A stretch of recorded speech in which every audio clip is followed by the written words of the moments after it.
Letitia James, New York's very own Attorney General, is finally responding to the mounting fraud allegations tied to her real estate dealings. And guess what? She's not denying them. She's just brushing them off as mistakes and calling the investigation into her behavior retribution.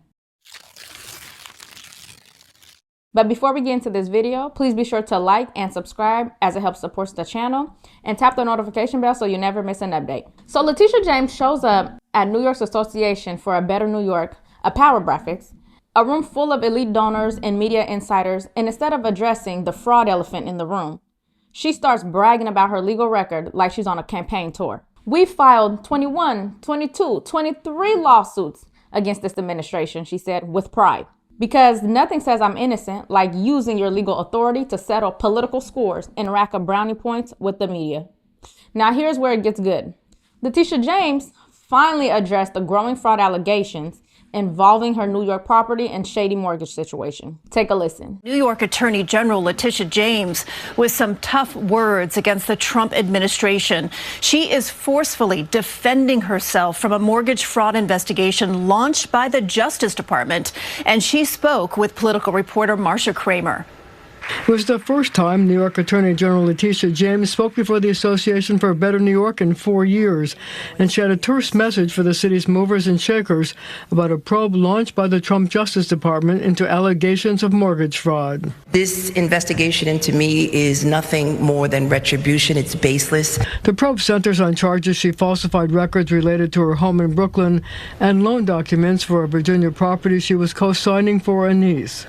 It has to do with the fact that on a power of attorney, I mistakenly indicated that I was a state of Virginia, but prior to that, I had indicated to the mortgage broker that, in fact, in bold cap letters, that I am not a resident of Virginia and never will be. Meanwhile, FBI Director Kash Patel confirmed that his agents are actively investigating the case and reporting directly to him and Deputy Director Dan Bongino. This case, I can tell you, is being handled by our professional pros who are subject matter experts reporting directly to headquarters because it is a case of great public importance. James says it's retribution for the $455 million judgment her office won against President Trump and the Trump Organization for inflating property values to get more favorable loan and insurance terms. During her speech, she bragged about filing 23 suits challenging the legality of the executive orders signed by the president that she said do harm to New Yorkers. My message is clear. Don't harm my city. Don't harm my state. Otherwise, you've got to go through me. That's a federal offense, folks. But instead of showing any real concern or even acknowledging the severity, she waved it off as a mistake. So let me get this straight. If Trump misreports the square footage of a building, that's fraud on the American people. But when Letitia James does it, it's just a clerical error, a simple mistake, nothing to see here. She claims the allegations are baseless and the federal investigation into her fraud is just political retribution for going after Trump.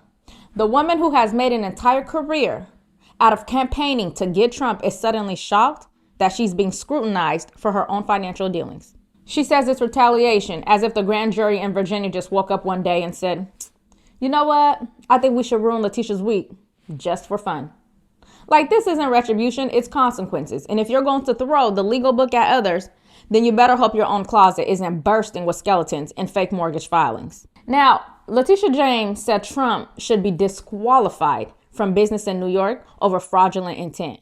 But when it's her name on questionable disclosures, suddenly intent doesn't matter. You can't call someone a con artist while pulling your own financial sleight of hand behind the scene. Like, this isn't law and order, this is lawfare. But let's recap. So James is under federal investigation. Her mortgage disclosures don't match property records. She falsely claimed it was a 4-unit property. And now she wants us to believe that it was a mistake and the feds are just being mean to her. Now, if only every other criminal defendant got to say, oops, my bad, and just walk away. Like, was claiming that she would be a Virginia resident an honest mistake? Let me know in the comments. Don't forget to like and subscribe and tap the notification bell so you never miss an update. Thanks for watching this video, and I'll see you next time.